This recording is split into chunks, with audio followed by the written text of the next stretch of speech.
Hello everyone, কি অবস্থা? সবার কেমন আছেন সবাই? এই যে দুপুরে খাওয়া দাওয়া করার জন্য বের হলাম আমরা। এটা হচ্ছে দ্বিতীয় দিন ঘুরে ফিরে আসার পর আমরা সবাই ফ্রেশ হয়ে এরপর খেতে চলে আসি। আর খাওয়া দাওয়া করার পর আমরা বিচে চলে আসি। এখানে আমার খালাতো ভাই বোন আর আমার খালা খালু পানিতে নামবে এখন গোসল করার জন্য। আমি আর আজকে নামবো না, কারণ আমার একটু শ্বাসকষ্ট প্রবলেম আছে, তাই আমি নামতে যাচ্ছি না। আমি হোটেলে এসে গোসল করে নিয়েছিলাম, সেজন্য আর আজকে নামিনি। তো এখানে আমার খালা বোন পানিতে নামার আগে আমাকে কিছু ভিডিও করে দিচ্ছিল, আর এর মধ্যে আস্তে আস্তে সূর্য অস্ত যাচ্ছিল আর কি।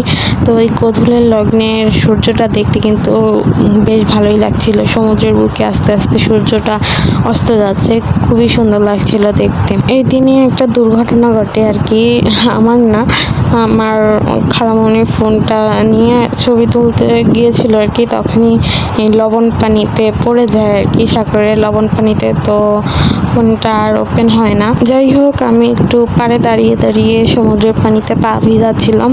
আমার পা ভিজাতে বেশ ভালোই লাগে, আর পা ভিজে ভিডিও করতে সেগুলো আরও ভালো লাগে আর কি।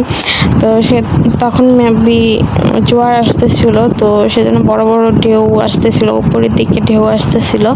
তো আমি চাচ্ছিলাম না আমার পা বেশি ভিজাতে, কিন্তু এমন ঢেউ এলো এতে আমার একদম পা অনেকখানি ভিজে গেল, আমার জামাও ভিজে গিয়েছিল।